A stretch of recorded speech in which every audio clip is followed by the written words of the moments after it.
జగన్మోహన్ రెడ్డి గారి హయాంలో గనుల శాఖ కార్యదర్శిగా ఉన్న వెంకటరెడ్డిని అతన్ని అరెస్ట్ చేయడము ఏసీబీ అరెస్ట్ చేయడం తెలిసిందే మనకి.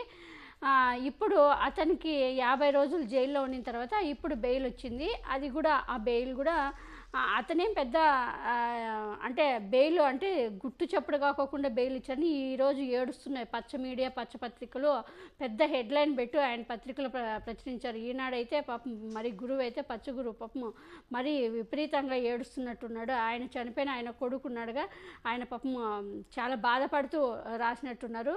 గుట్టు చప్పుడు కాకుండా బెయిల్ రావడం ఏంటి, 50 రోజులు జైల్లో ఉన్నాడు ఆయన వెంకటరెడ్డి అనే అతను. ఆయన తర్వాత చంద్రబాబు నాయుడు కూడా అంతే కదా, 52 రోజులు జైల్లో ఉన్న తర్వాత బెయిల్ వచ్చింది. జగన్మోహన్ రెడ్డి గారి కంటే 16 నెలలు ఆయన కుట్రబండి బెయిల్ రాకుండా చేయడం మనందరికీ తెలిసిన విషయమే. ఈయనకి ఇప్పుడు ఏసీబీ కోర్టు బెయిల్ ఇచ్చిందనమాట. ఈ బెయిల్ ఇవ్వడంతో గుట్టు చప్పుడు అది కూడా సరే, ఇక్కడ బెయిల్ ఇవ్వడం కాకుండా ఆ బెయిల్ ఇచ్చిన జడ్జి పేరు మరి పెద్దగా రాసి ఈనాడులో వేయడం అనేది ఇక్కడ విచిత్రం అనేది. అది ఇచ్చింది హిమబిందు, ఆమె జడ్జి, ఆమె పేరు రాసి మరి ఎంత ఈమె అప్పుడు చంద్రబాబు నాయుడికి రిమాండ్ విధించిన ఆమె జడ్జి, ఈమె పైన అప్పుడు ఎంత ట్రోల్ చేశారో చూసాం టీడీపీ వాళ్ళు, జనసేన వాళ్ళు. ఇప్పుడు మళ్ళీ కూడా ఈమె పేరు బెయిల్ ఇచ్చిందంటూ ఆమె పేరు చేరుస్తూ పత్రికలో ఈనాడు పేపర్లో ఈరోజు చాలా పెద్ద హెడ్లైన్తో వేశారు. అంటే ఇక్కడ మరి అంటే బెయిల్ రాకోకుండా మరి ఆయన అలాగే జైల్లో పెట్టి ఆయన చంపేస్తారా ఏంటి? మరి ఎవరికైనా బెయిల్ పొందే హక్కు అనేది ఉంటుందిగా. 50 రోజులైనా 90 డేస్ తర్వాత అయినా బెయిల్ ఇవ్వాల్సిందేగా.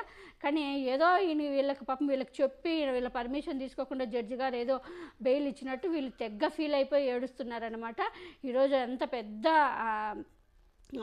ఆయన తప్పు చేయలేదంటే వీళ్ళు ఇప్పుడు ఆయన తప్పు చేశారని మీరు చెప్తే కాదు కదా, మీరు సాక్ష్యాధారాలన్నీ ఏసీబీ వాళ్ళు, సిఐడి వాళ్ళు సాక్ష్యాధారాలు అక్కడ సబ్మిట్ చేస్తేనే కోర్టులో వాళ్ళు ఏదైనా కానీ శిక్ష పడ్డానికి కానీ ఉంటుంది. వీళ్ళు ఏ సాక్ష్యాలు లేకోకుండా ఊరికి పచ్చ మీడియా చెప్పింది, టీడీపీ వాళ్ళు చెప్పారని వాళ్ళకి శిక్ష వేసేక అవుతుందా? అలా కాదు కదా. అందుకే కోర్టు అంటేనే సాక్ష్యాధారాలు ఉంటేనే బలంగా అక్కడ నిలబడుతుందని తెలుసుకోవాలి. అందుకనే ఈయనకి ఇప్పుడు బెయిల్ ఇవ్వడంతో వెంకటరెడ్డి గుట్టు చాపుడు కాకుండా ఏదో బెయిల్ ఇచ్చారన్నట్టు తెగ ఫీల్ అయిపోతున్నారు.